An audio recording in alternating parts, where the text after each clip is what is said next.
네, 우리가 관계에서 집착을 당해본 분들은 모두 집착을 매우 싫어해요. 관계에서 제일 싫은 게 나는 집착을 하는 사람이다. 나는 집착한 사람이 제일 부담스러워. 이런 말 하시는 분 굉장히 많아요.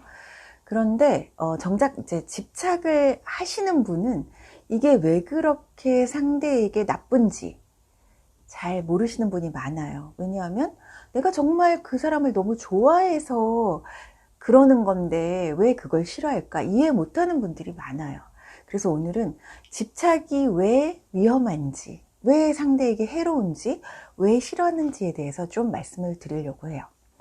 우선 첫째, 집착하게 되는 이유를 한번 살펴보면 우리가 이제 어떤 대상에게, 어떤 사람에게 집착하게 될 때는 어떤 마음 상태인지 한번 돌아보신다면 아실 건데 대체로 불안을 기반으로 해요.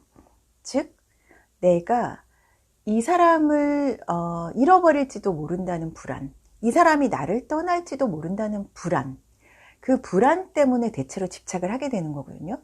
그래서 계속 연락이 조금만 안 돼도 막 불안해져서 계속 연락을 하게 되고, 또 뭔가 조금만 약간 거리가 생겨도 계속 불안해져서 뭔가 더 붙잡으려고 애를 쓰게 되는 거죠.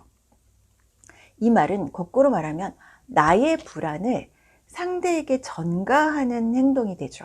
즉 불안을 같이 나누자고 하는 행위인 거죠. 그러니 그 누군들 불안을 받고 싶지 않아요. 우리는 그렇기 때문에 그 불안을 기반으로 한 집착이 일단 싫어지게 되는 거죠.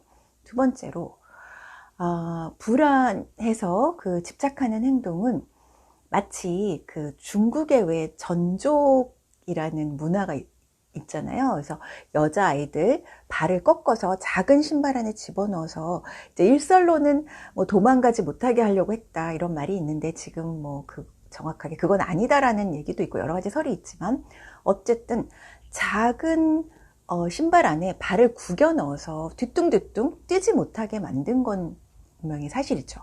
그런 것처럼 집착은 상대를 나의 어떤 올가미 안에 묶어놓고 꼼짝 못하게 하는 행동이죠.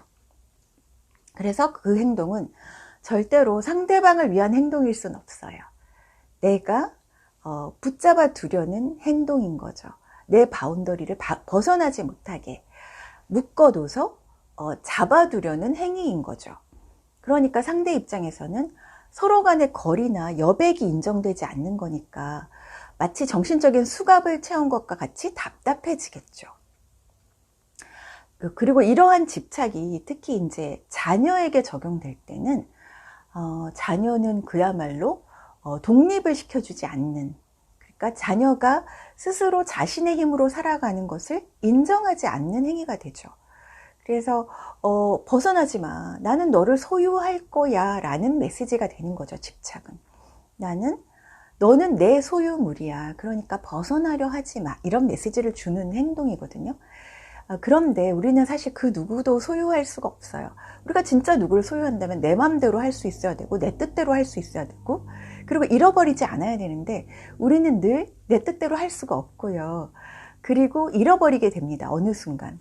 그렇다면 그것은 소유했다고 말할 수가 없는 거죠. 그래서 소유할 수 없는 것을 소유하려고 할 때 항상 탈이 납니다. 관계에서는. 그래서 집착을 사랑으로 착각하시는 분들이 많이 있는데요. 내가 정말 사랑하니까 그러는 거지, 사랑하지 않으면 그럴 리가 있어? 라고 하지만 사실은 사랑은 믿음을 기반으로 해야죠. 상대가 나와 떨어져 있던, 연락이 닿지 않던, 불안해하지 않는 것, 그것은 이제 믿음을 기반으로 하는 건데 사랑은 믿음을 기반으로 전제로 해서 할 수 있는 거죠. 그러므로 집착은 어떤 경우에든 관계에서 해롭습니다. 그래서 지금까지 연인 관계에서든 자녀와의 관계에서든 집착을 해오신 분이 있다면 오늘부로 나는 그 대상을 소유할 수 없다라는 걸 인정하시고 집착하는 마음을 끊으려고 결심하고 시작해 보세요. 시작이 반이니까요.